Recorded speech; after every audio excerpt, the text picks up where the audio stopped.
The last video I published, at least by the reckoning of the recording schedule, is the video on the seized up upper receiver in 300 rounds. And you guys have made it abundantly clear that I must qualify my statement on why you should never use WD-40 in your firearms. And the hard, fast answer is do not use that stuff.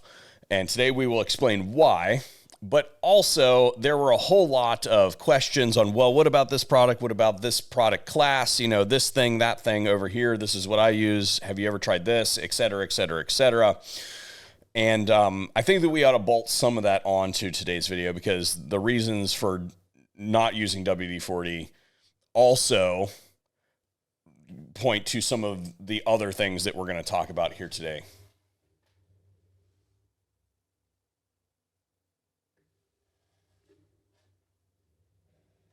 Stand by. Meh. False alarm. However, the most effective way to ensure that you do not receive return visitors is to show up outside with a very scary looking gun. Where was I? Right to Bear is a self-defense legal protection service. Increasingly these days, we see malicious prosecution, politically motivated prosecution, and civil problems after self-defense shootings occur, or any type of defense for that matter. Right to Bear is the fastest growing service of this type in the space, and I particularly like their focus on houses of worship, being that houses of worship across the world have always been sites of persecution. It seems to be getting worse and worse these days. While I got you, I'd like to push you towards a video where I sat down with a guy by the name of Mike Johnson, who with the help of Right to Bear beat the state of California judicial system and got his gun rights back. Thanks to Right to Bear for making today's video possible. Let's get back to the content. The reason I want to bolt on that extra little discussion on other products is there's some generalizations I'm going to make that extend outside the topic of WD-40 that might help guide you on your path, but also will thoroughly explain why you shouldn't use WD-40. And when it comes to cleaning your guns, I guess I only really have one rule, and that is that you can use whatever you want to clean your gun, provided that you get it all out when you're done. That's why CLP is such a popular product classification, because you're going to lube the gun, clean, lube, protect, with the same stuff that you use to clean it. So it doesn't matter that you got it all out or not, because there are no carryover effects. You're using the same exact thing. A really extreme example, for instance, would be like a bore cleaner. Most bore cleaners are pretty corrosive because they go after some of the metallic species that find themselves in your barrel. And because of that, you don't want to leave that stuff in your barrel for an extended period of time because it can absolutely do damage. So you want to get that stuff out. So again, you can clean using that stuff all over the gun if you want to. You just got to make sure that you get it all out. So many folks will conflate cleaning the gun with lubing the gun. Some products are better at that than others, right? CLP is not the greatest cleaner in the world, but it does an okay job, and it's not going to have any cross-contamination effects because you're going to use the same shit to lube it. So oftentimes, unless I'm in an extreme situation like we found ourselves in that last video, I generally try to stay towards the firearms-related products because many of the firearms-related products have special considerations for use in guns. So there are lots of questions on there, like, for instance, hey, man, did you consider throwing that thing in an ultrasonic cleaner? Well, that gun has got an aluminum body, and ultrasonic cleaner, bad for aluminum. So when it comes to cleaning all of that solvent out of your gun, I'm going to tell you, you're probably not getting it all out. And it might be minimal. It may not be that big of a deal, but it's harder than you give it credit for. So unless you're using something like that quick scrub product that I've showcased on multiple occasions, or you got like big jugs of toluene or something like that, then you're probably not getting it out. So really what we're talking about for most folks is selecting a lubricant to use as a cleaning agent, as a solvent. When we're selecting a lubricant for our gun, there are really 4 criteria that we ought to consider. The first is its temperature operational range. The second is its capacity for gunk. So we want the thing to grab some of the gunk and clear it. So is it going to grab it and stick and form a nasty residue, or is it going to move it away from the operational components? That's an important aspect of lubrication, especially when we're talking about certain guns that might run dirtier than others.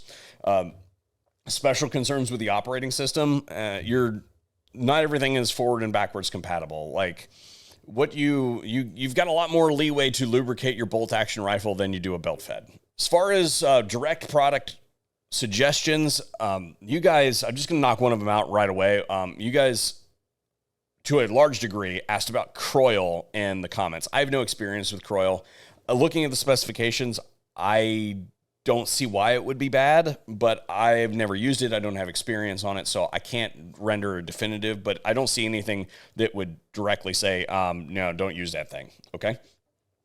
The next one that was heavily recommended was transmission fluid. And I'm going to say that training fluid is not ideal. And the reason that it is not ideal is because transmissions are designed to run hot. They're designed to run from like 100 degrees to like 200 and some odd degrees, right? Those are the real good range. That fluid becomes more viscous, and while it does have a really high capacity for moving gunk away from operating components, the problem is that it can be problematic when cold. So when we're talking about the lower range, sorry about that. I knew that I was getting an important call, and I knew that I was going to get interrupted, but it had to happen. So we're back on track now. Transmission fluid. Transmission fluid really has a temperature problem on the low end specifically because if you live in a really cold climate, you might have some stoppage issues before you get the gun going. And then you're going to have good performance in the operational range of that lubricant. But if you're really running those guns hard, then you're going to have that stuff break down because it has an operational range of between 100 and boiling water temperature, right? So if you're running your guns up to 400 degrees or something like that, you're going to have breakdown of your transmission fluid. If you absolutely must use a transmission fluid, like all the CLP in the world goes away, then automatic transmission fluid, not manual transmission fluid. It has a lower viscosity.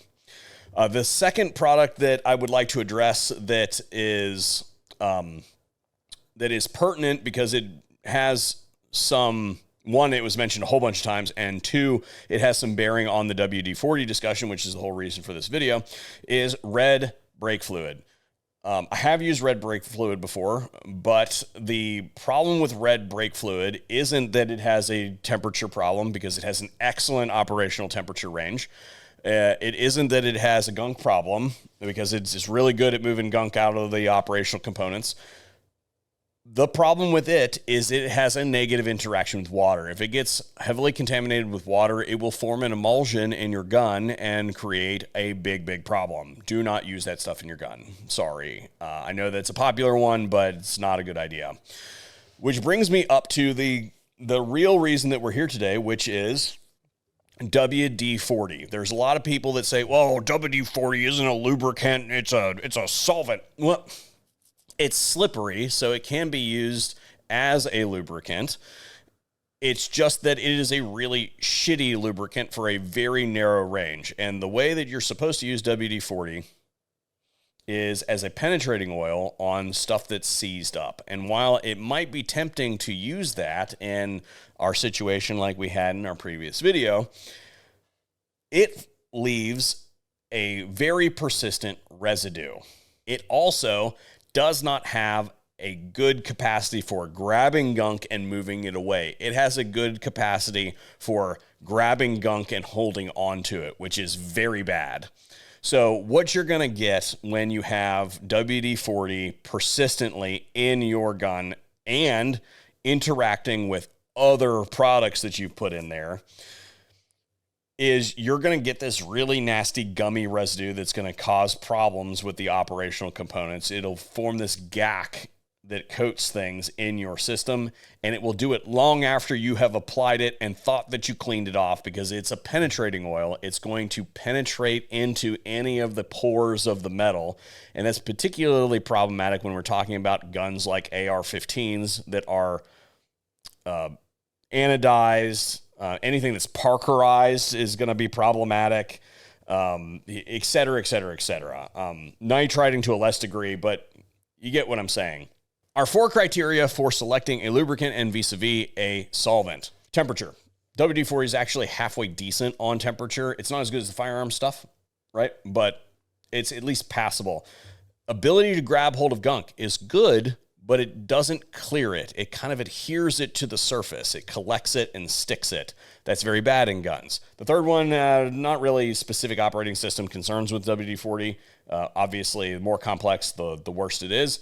But the last one, side effects. We have to consider the primary action of WD-40 is to go on as an oil, penetrate, and then dry out, leaving a protective coating. You might say, oh, well, that sounds like something I might actually want to have happen in my firearm, except for when you pair that with its ability to grab onto gunk and glue it places. That's very bad. And it will ultimately result in this nasty ass residue that gets all over everything inside your gun and gums it up and prevents it from operating efficiently. On top of that, we remember that this is water displacement formula 40, and it does displace water. There's water in the atmosphere. So if you went outside and took a piece of metal and sprayed it with a hose and then put WD-40 on it, it's going to push that water out of the space, and then that stuff is going to dry, and it will keep water from penetrating in those spots, but around the perimeter of wherever that stuff has dried, you will have rust. In our linear example of a piece of metal, okay. But when we're talking about firearms components, we're talking about things that are three-dimensionally interacting. And any place that there is metal-on-metal contact, that is where the water is going to find refuge. And between those junctions, you are going to have rust spots. And it can actually promote the formation of rust deposits because it is constantly exposed to water in the atmosphere. So very bad if you're talking about the long-term storage of your guns in like something like WD-40. And then the last one that's kind of more ancillary is if you're using it on any guns that have like wooden stocks, because all wood has some degree of water in it, and it's a penetrating oil. It's going to seep into the pores of the wood, and it's going to displace that water. And that water is going to find some avenue out. And then usually that ends up looking like it's going to penetrate the wood and it's going to bubble out your finish. So it can ruin your finish on your wood stocks. In closing today, the reason that I've chosen to go with a firearm-specific CLP, even though I have made videos in the past about how CLP is quite possibly one of the worst things that has ever happened to the gun industry, I still think that some of those points are valid. But what it comes down to, above and beyond the 4 that we talked about in this video, criteria for selecting a firearms lubricant, is I am lazy. I do not want to go through the multi-step process of properly cleaning a firearm. I want to squirt the stuff in there, scrub it, and go about my business. But when we're talking about firearms-specific CLPs, they have considerations for like the clearing out of that gunk, right? And making sure that it's away from the operational components. They have temperature concerns. The Otis CLP that I use is good for minus 49 degrees up to 500 degrees, which means that basically anything that I'm going to be in, that thing is going to be specifically tailored to that thing. And it has mitigation of side effects and considerations for multi-platform use. So that's why I use that stuff. But above and beyond that, at this point in time, I have an absolute assload of CLP. You get a little thing of it in every firearm that you get. And at this point in time, I've accumulated so much of it that I'm never going to run out. So, but if you're not in that situation and you're specifically shopping for something that is cost effective, I think a little bit of CLP goes a long way. There are some things that you can use out there in the wild, but you should be considerate of the things that we've discussed in this video and what are the things aside from it just being slippery. What are the the other concerns there. And this fully fleshes out why WD-40 is an absolute no-go on your firearms. Thanks for watching today.